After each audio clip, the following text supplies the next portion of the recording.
नमस्कार दोस्तों। पिछले क्लास में हम लोगों ने खिलाफत आंदोलन के उद्देश्य और परिचय के बारे में विस्तृत जानकारी इकट्ठा किया था और उसके बारे में डिस्कशन किया था। आज खिलाफत मूवमेंट का जो तीसरा मुख्य बिंदु है वो है खिलाफत आंदोलन की पृष्ठभूमि, द बैकग्राउंड ऑफ द खिलाफत मूवमेंट।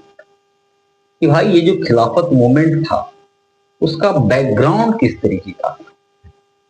ठीक है, आंदोलन का परिचय हम लोगों ने देख लिया, उसके पृष्ठभूमि को हम लोगों ने समझा और अब हम इसके बैकग्राउंड को देखेंगे कि जो आंदोलन था वो किस तरीके से अपना एक आधार बना रहा था, कैसे अपना ये एक अपने लिए एक जमीन तैयार कर रहा था। इसके बारे में हम इस टॉपिक के माध्यम से इस पूरी चीजों को मतलब इसके पूरे पृष्ठभूमि को समझने का प्रयास करेंगे।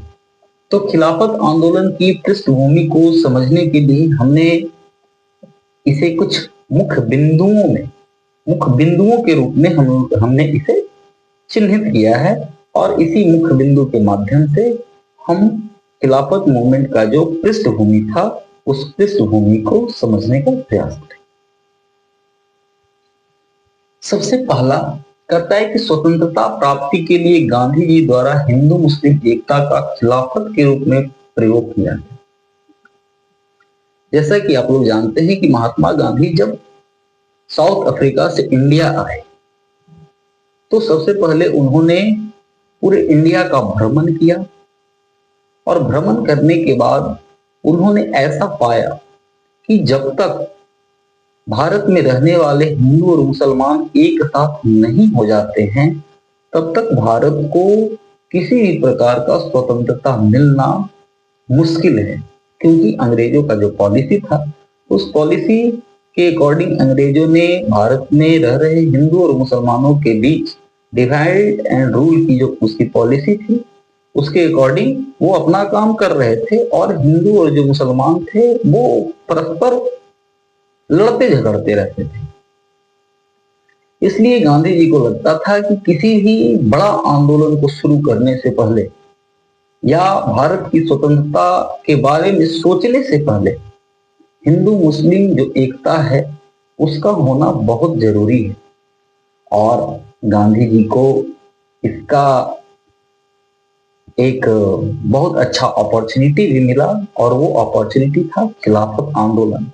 गांधी जी को लगा कि जो खिलाफत मूवमेंट है उस मूवमेंट से जो मुसलमान लोग जो इकट्ठा हुए, मतलब अधिकतर जो मुस्लिम कम्युनिटी के जो लोग थे और वो जो खिलाफत के नाम पर एकजुट हुए थे, उनकी एकजुटता को भुनाने का गांधी जी को ये स्वर्णिम अवसर मिला और उन्होंने खिलाफत मूवमेंट को एक स्वर्णिम अवसर के रूप में देखा तथा इस आंदोलन को लपक लिया। तो दूसरा है कि खिलाफत मुसलमानों के लिए एक धार्मिक मुद्दा के रूप में इस्तेमाल किया गया। गांधी जी का ये जो आंदोलन था वो एक राजनीतिक मुद्दा था।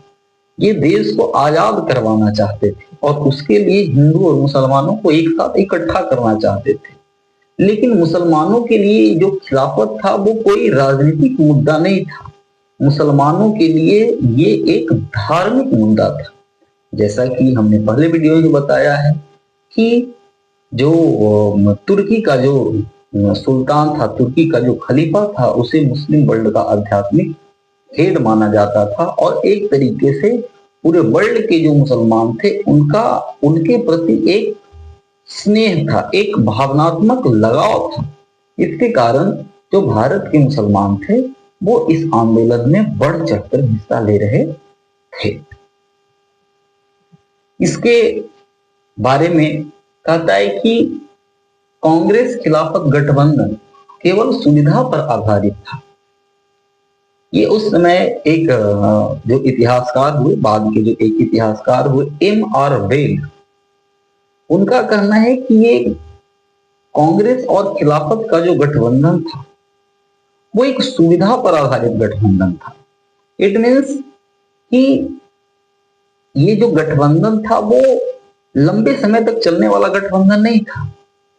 गांधी जी ने या कांग्रेस ने खिलाफत मूवमेंट को इसलिए सपोर्ट किया क्योंकि गांधी जी सर्व इस्लामियत को, जो कि खिलाफत मूवमेंट के साथ जुड़ा हुआ था, मतलब इस्लाम धर्म के मानने वाले जो अधिकतर लोग खिलाफत मूवमेंट से जुड़े हुए थे, तो उस सर्व इस्लामियत को, जो एक विस्तृत भारतीयता है, उसके साथ जोड़ने का काम कर रहे थे। उनको ऐसा लग रहा था कि जो सर्व इस्लामियत है उसको एक सर्व जो भारतीयतावाद है उसके लिए इसका यूज किया जा सकता है। तो दूसरी तरफ जो कुछ मुस्लिम लीडर्स थे जो कि खिलाफत मूवमेंट को लीड कर रहे थे, उनको ऐसा लगता था कि सर्व जो भारतीयतावाद है उसको सर्व इस्लामियत के लिए यूज किया जाए।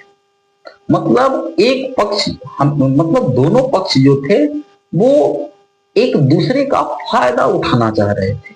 मतलब गांधी जी को लग रहा था कि जो मुसलमान लोग एकजुट हुए हैं इनको कम से कम भारतीय स्वतंत्रता संग्राम में इसी बहाने से, खिलाफत के बहाने से ही इनको जोड़ा जाए।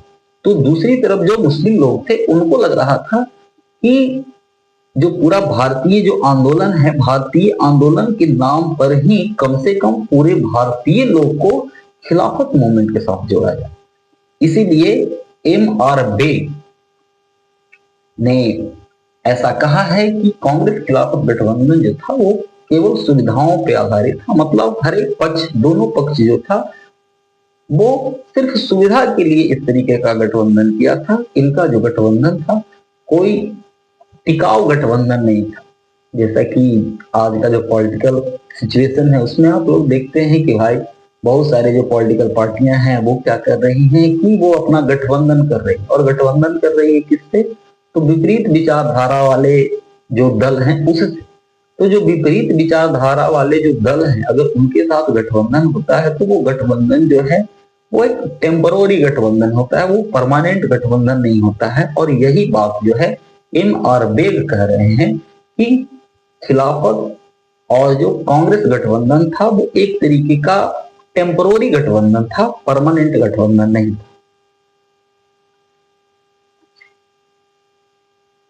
चौथा पॉइंट है कि तुर्की का सुल्तान अब्दुल हमीद द्वितीय मुसलमानों के लिए अमीर अल मुमोमिन था।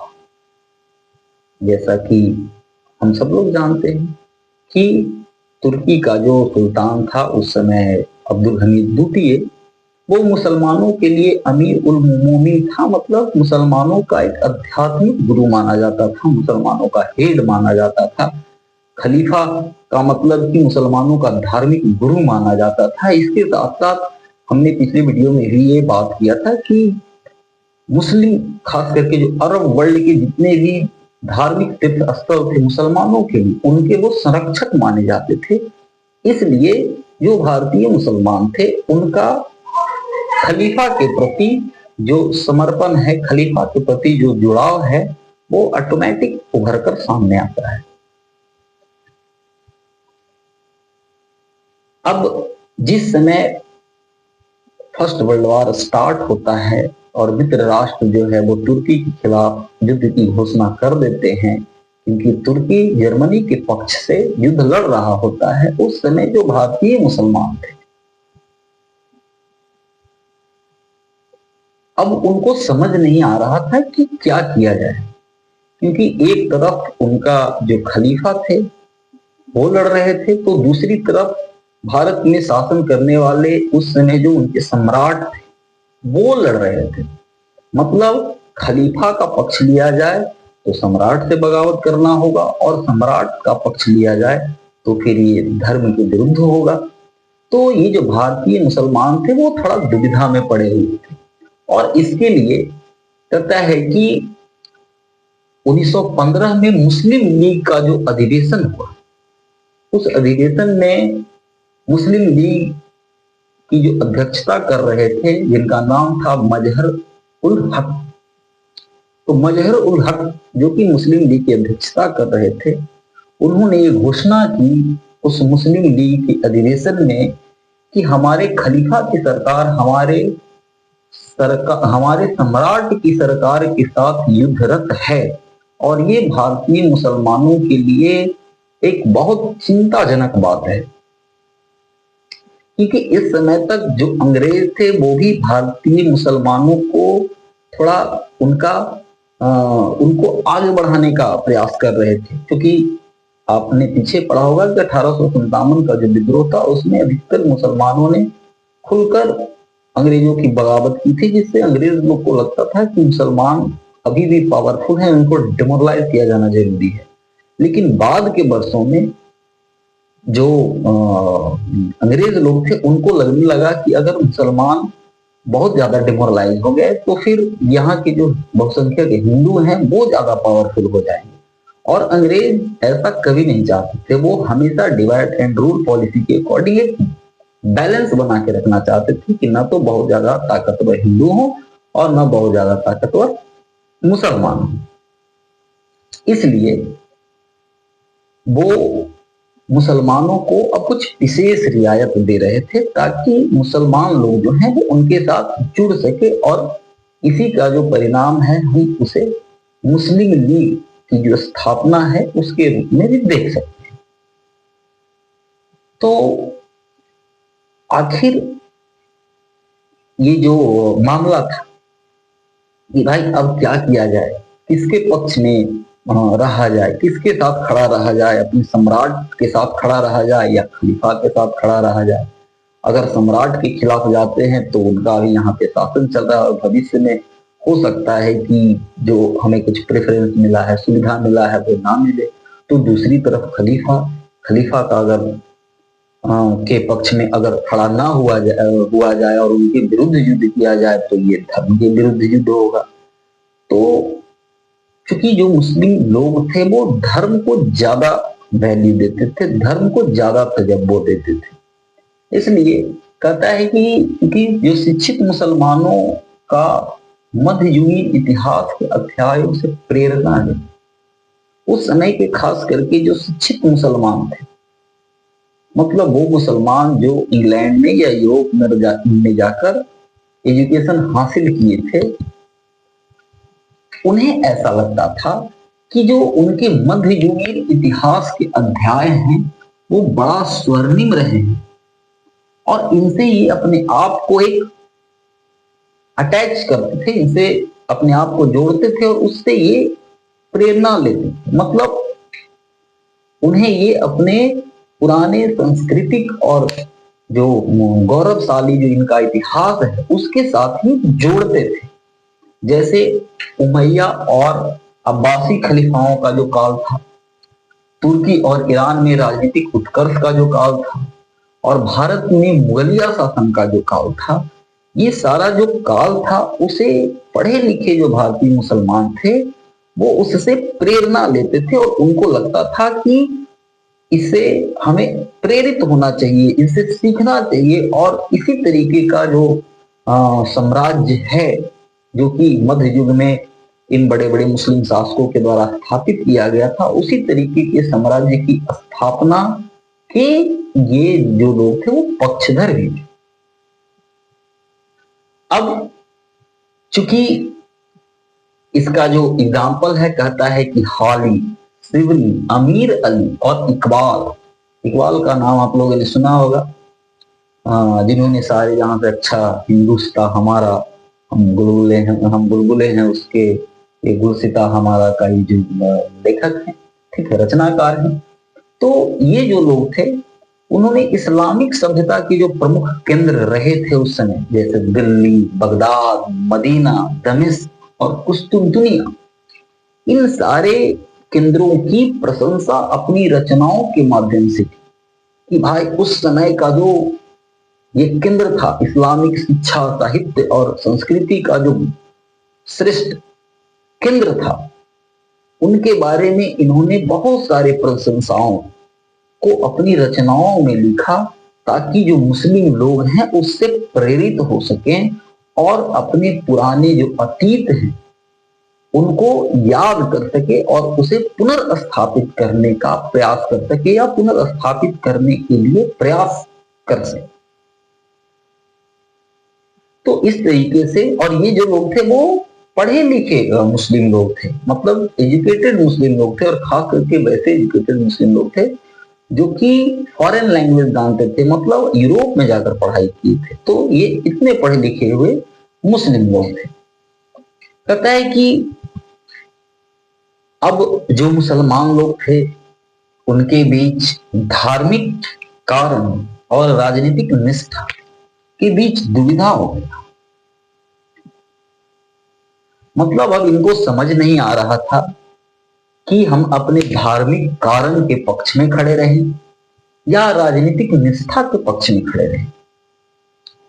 अगर खलीफा का हम साथ देते हैं तो राजनीतिक निष्ठा का हनन होगा, और अगर खलीफा के विरुद्ध हम युद्ध करते हैं तो ये हमारे धार्मिक जो नीति है उनका हनन होगा। अब इनको समझ में नहीं आ रहा था, ये दुविधा में पड़े हुए थे कि भाई क्या किया जाए। लेकिन उस समय के अधिकतर जो मुसलमान लीडर्स थे उन्होंने राजनीतिक निष्ठा की तिलंजली देकर जो धार्मिक निष्ठा है उसको आगे बढ़ाने का काम किया।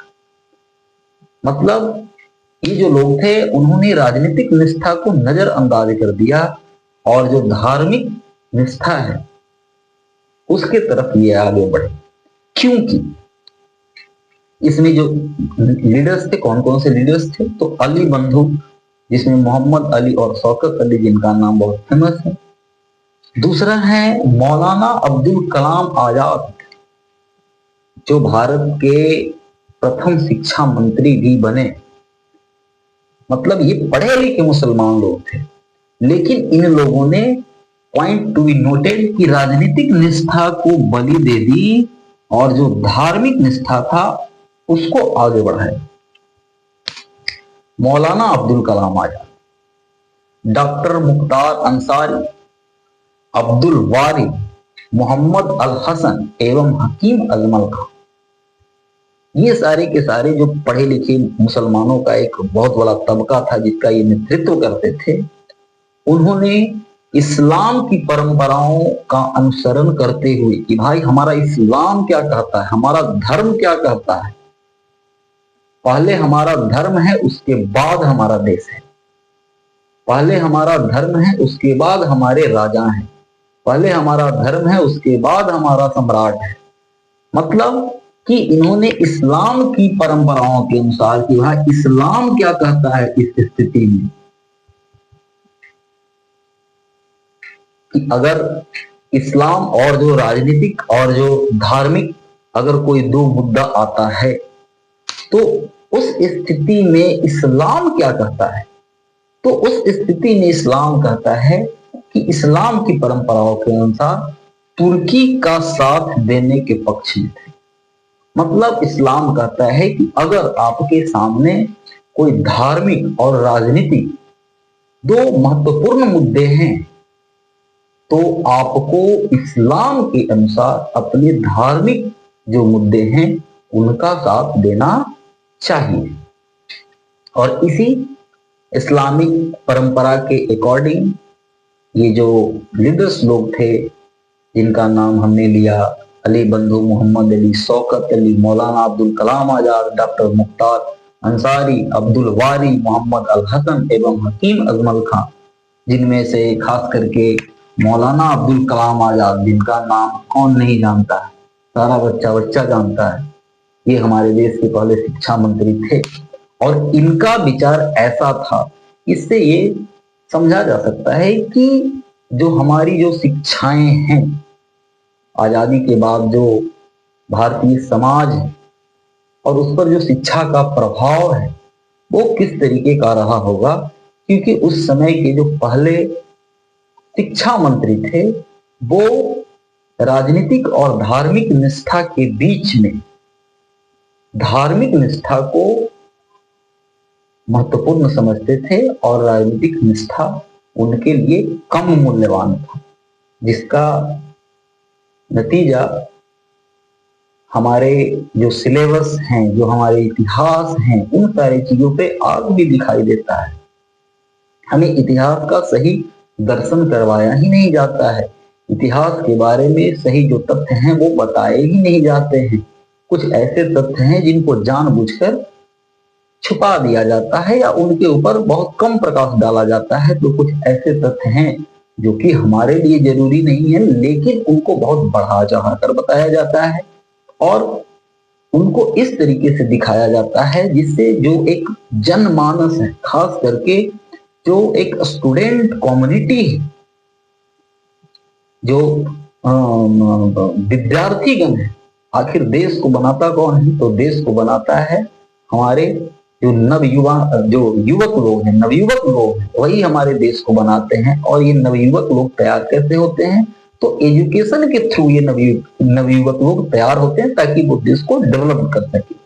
लेकिन उनका जो शिक्षा है वही सही से नहीं हो पा रहा है, उनको सही चीज के बारे में बताया ही नहीं जा रहा है। और ऐसे एग्जाम्पल एक विद्यार्थी के रूप में, एक इतिहास के विद्यार्थी के रूप में अगर आप इन सारी चीजों का अध्ययन करेंगे तो आपको इसकी झलक आसानी से और बहुत हद तक, करीब करीब एक तरीके से कह सकते हैं कि इसकी झलक जो है आपको हर एक जगह देखने को मिलेगी अगर आप एक इतिहास का विद्यार्थी हैं और इस चीज को गहनता से अध्ययन करते हैं। तो आपको बताने का जरूरत नहीं है, आप इस चीज को समझ सकते। चलिए, तो इस्लाम की परंपराओं के अनुसार ये जो लीडर्स लोग थे उन्होंने तुर्की का साथ देने के पक्ष में ये थे कि भाई तुर्की का साथ दिया जाए, क्योंकि तुर्की के साथ हमारा आध्यात्मिक जुड़ाव है और धार्मिक पक्ष जो है वो हमें यही कहता है कि इस समय हमें तुर्की का साथ देना चाहिए। आगे मोहम्मद अली ने कॉमरेड नामक पत्र के द्वारा तुर्की का समर्थन किया। अब ये जो लीडर्स लोग थे वो ऐसा सोचते थे या उनका ऐसा विचार था या वो इसी तरीके का समर्थन करने वाले थे। तो भाई इसका खुलासा कैसे होगा?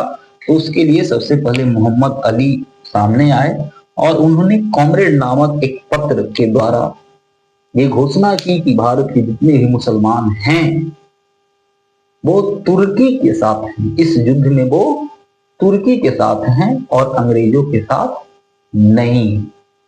अब जब ये घोषणा आया तो जो अंग्रेज लोग थे, जैसा कि आप जानते हैं कि अंग्रेज लोग तो और चतुर प्राणी थे, उनको लगा कि इस तरीके से भारतीय मुसलमान इस युद्ध में हमसे दूर हो जाएगा और वो हमारे लिए प्रॉब्लम क्रिएट कर सकता है। अब देश के अंदर अगर सारे के सारे जो भारतीय मुसलमान हैं वो अंग्रेजों की खिलाफत करने लगेंगे और हिंदू भी इसके साथ मिल जाएंगे, क्योंकि इसका प्रयोग गांधी जी कर ही रहे थे असहयोग आंदोलन के रूप में। तो उनको लग रहा था कि अगर हिंदू और मुसलमान दोनों एक साथ मिल जाएंगे तब तो ये हमारे लिए समस्या हो जाएगा, और खास करके उस समय जिस समय युद्ध चल रहा है। इसलिए अंग्रेजों ने सोचा कि अभी इन लोगों को किसी तरीके से समझा बुझाकर रोका जाता है और बाद में जो होगा उसको देखा जाएगा। क्योंकि अंग्रेज जो थे वो अंग्रेज थे, वो तो और चतुर थे। इसलिए लॉर्ड जॉर्ज जो कि ब्रिटिश प्रधानमंत्री थे, उन्होंने एक घोषणा की और उस घोषणा में उन्होंने कहा कि हम इसलिए नहीं लड़ रहे हैं कि एशिया माइनर और थैंस के समूह और प्रसिद्ध भूभागों को जहां अधिकतर सकर्म जाति के लोग निवास करते हैं तुर्की से छीन। मतलब एक तरीके से उन्होंने घोषणा की कि युद्ध के बाद तुर्की का जो भूभाग है वो छीना नहीं जाएगा, तुर्की के साथ कोई कड़ा जो संधि है वो नहीं किया जाएगा, इस्लाम के जितने भी धार्मिक स्थल हैं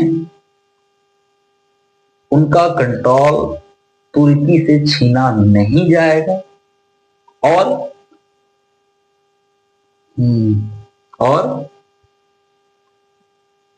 उन्होंने हमने ये इस चीज को इस बात से सिद्ध किया अपने इस स्टेटमेंट से कि हम इसलिए नहीं लड़ रहे हैं कि एशिया माइनर मतलब अरब, और थैन मतलब मेसोपोटामिया का सभ्यता जो कि बहुत पुराना है। तो इनका कहना था कि हम अरब और जो मेसोपोटामिया के समृद्ध और प्रसिद्ध भूभाग है उसके लिए हम युद्ध नहीं लड़ रहे हैं। वहां जहां अधिकतर तकर्म जाति के लोग हैं, तकर्म जाति के लोग कहने का मतलब कि वैसे भी अंग्रेज जो थे वो हम लोगों को अपने से नीचा समझते थे, मतलब हम लोगों को द्वितीय दर्जे का जो प्राणी है वो समझते थे। जो काले लोग थे उनको वो एक अलग प्रजाति समझते थे, मतलब समझते थे कि ये लोग जो है वो उतना बुद्धिमान नहीं है, उतना तेज नहीं है, लालची है, धोखेबाज है, इस तरीके का मतलब हम लोगों के बारे में उनका जो ख्याल था वो थोड़ा अलग था और वो हमें थोड़ा नीचा देखते थे। मतलब स्टैंडर्ड में वो देखते थे कि इनका जो क्वालिटी है उतना डेवलप वाला क्वालिटी नहीं है। तो यहाँ पे वही ये लिख रहे हैं, बता रहे हैं कि जहां अधिकतर तकर्म जाति के लोग हैं, मतलब तकर्म कहने का मतलब कि जो थोड़ा तकर्म कहने का मतलब कि कर्म को उतना ज्यादा मानने वाला नहीं, जो मतलब एक मानव कर्म है उसको बहुत अच्छे से फॉलो करने वाले लोग नहीं, क्योंकि हम लोगों को वो समझते थे कि जो लोग हैं वो धर्म दर्जे के लोग हैं। तो वही ये कहते हैं कि जहां अधिकतर तकर्म जाति के लोग निवास करते हैं तुर्की से छीन, मतलब हमारा ये कोई इंटेंशन नहीं है कि तुर्की से हम उस भूभाग को छीने जो कि एशिया माइनर और थैन के समृद्ध और प्रसिद्ध भूभागों में पड़ता है। मतलब इन सारे भूभागों को हमें तुर्की से छीनने का कोई इच्छा नहीं है, ऐसा घोषणा लॉर्ड जॉर्ज इंग्लैंड के प्रधानमंत्री ने किया। और इसके पीछे रीजन ये था कि वो किसी भी प्रकार से युद्ध काल के दौरान देश के अंदर विद्रोह नहीं देखना चाहते थे, और खास करके वैसा विद्रोह जिसमें हिंदू और मुसलमान दोनों एक साथ मिलकर अंग्रेजों के खिलाफ विद्रोह करें, क्योंकि इस तरीके के विद्रोह का जो परिणाम था वो उन्होंने 1857 ईस्वी में देख लिया था। इसलिए वो भी इस बात को जानते थे कि अगर हिंदू और मुसलमान दोनों एक साथ मिलकर हमारे खिलाफ विद्रोह कर देंगे तो भारत में अपनी स्थिति को बचा पाना, अपना पांव जमाए रखना हमारे लिए मुश्किल हो जाएगा। इसलिए अंग्रेजों ने एक गेम खेला जिस तरीके से ये लोग राजनीतिक निष्ठा के स्थान पे जो धार्मिक निष्ठा है उसको वैल्यू दिया, जिससे तो दूसरी तरफ अंग्रेजों ने एक ट्रिक के माध्यम से जो लोग थे उनको अंधकार में रखा कि भैया अगर हम जीतेंगे तो जो तुम्हारा डिमांड है हम उस डिमांड को मानेंगे। और इस डिमांड और इस घोषणा का ये नतीजा हुआ कि युद्ध के अंत में बहुत सारे जो मुस्लिम लोग थे उन्होंने इस युद्ध का सपोर्ट किया। मतलब सपोर्ट किया कहने का मतलब कि अंग्रेजों के साथ मिलकर ये इन्होंने युद्ध लड़ा, इस आशा से कि लॉर्ड जॉर्ज का ये जो घोषणा है उसके अकॉर्डिंग युद्ध के बाद तुर्की के साथ कोई अमर्यादित संधि नहीं किया जाएगा, उसके साथ एक अच्छा व्यवहार किया जाएगा। इस आशा को लेकर भारतीय मुसलमानों ने युद्ध के अंत में अंग्रेजों का समर्थन किया। लेकिन ये तो अंग्रेजों का एक चाल था, क्योंकि उनको लगता था कि अगर हम ऐसा नहीं कहेंगे तो मुसलमान सारे के सारे तुर्की के पक्ष में घोषणा कर ही चुके हैं और हिंदू भी हमारे साथ उनके साथ मिल जाएंगे, और जब ये विद्रोह होगा तो फिर हमारे लिए मुश्किल हो जाएगा। इसलिए उन्होंने स्टार्टिंग में घोषणा करवा दी कि युद्ध के बाद तुर्की के साथ किसी प्रकार का कोई नाइंसाफी नहीं किया जाए। लेकिन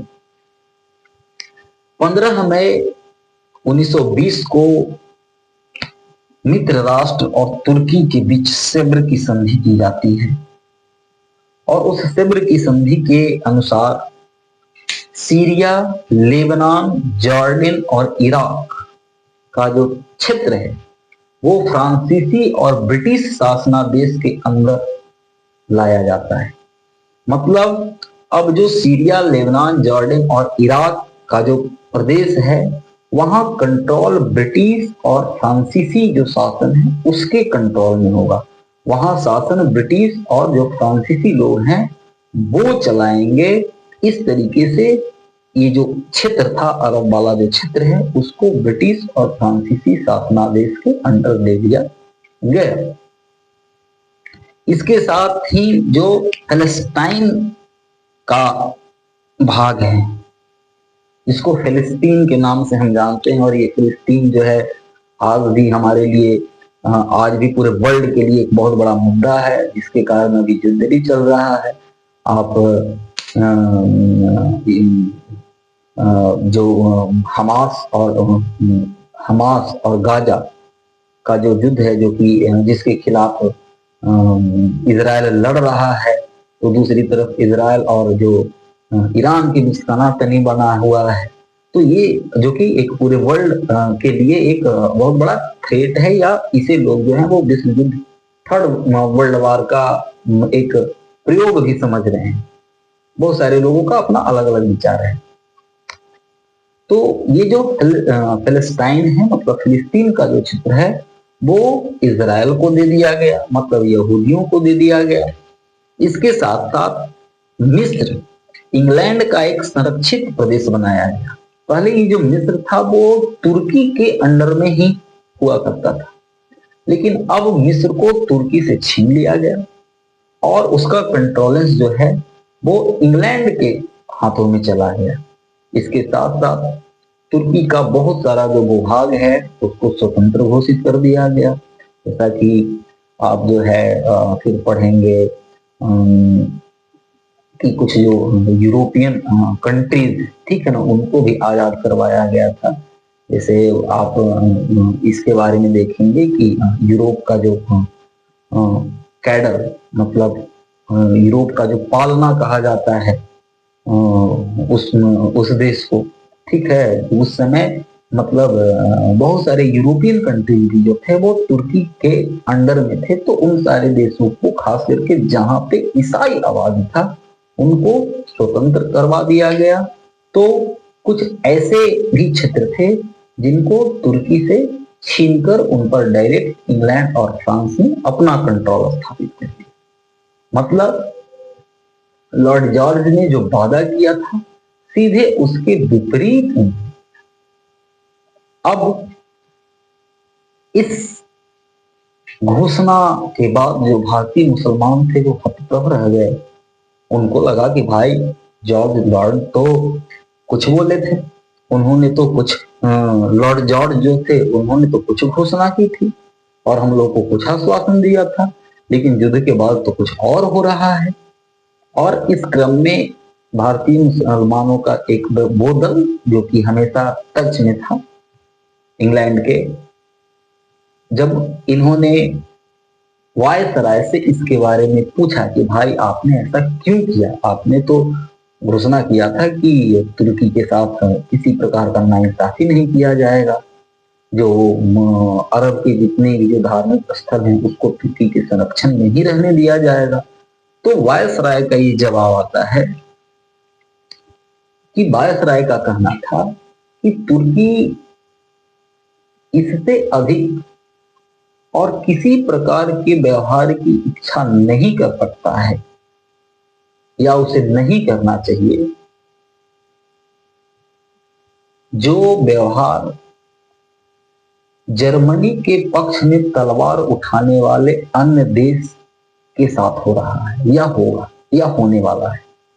मतलब इनका कहना यह था कि जर्मनी के पक्ष से हथियार उठाने वाले बाकी और जितने भी देश हैं, वो जिस चीज का आकांक्षा हमसे किए हुए हैं कि हम उनके साथ इस तरीके से संधि करेंगे, तुर्की को भी वैसा ही आकांक्षा रखना चाहिए और उससे अधिक व्यवहार का इच्छा नहीं रखना चाहिए।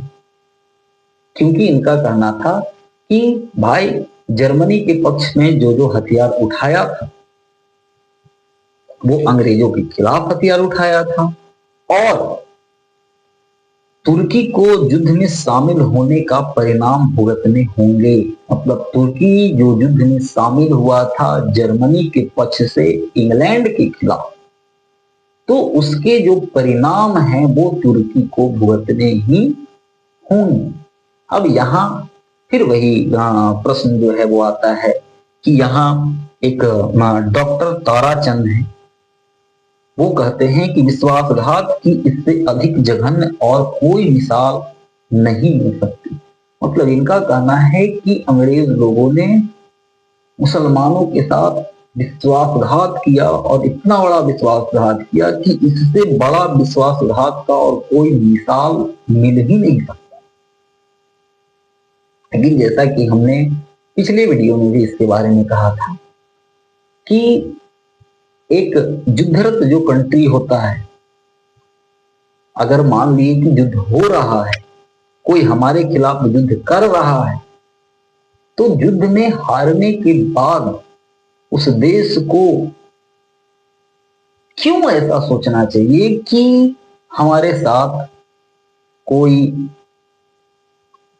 बुरा बर्ताव नहीं किया जाएगा, हमारे कुछ एरियाज जो हैं, क्षेत्र हैं, उनको छीने नहीं जाएंगे, हमारे जो रिसोर्सेज हैं उनको हमसे हड़पे नहीं जाएंगे। क्योंकि युद्ध का तो ये नियम ही यही बताता है कि युद्ध रिसोर्सेज के लिए होते हैं, युद्ध जमीन के लिए होता है।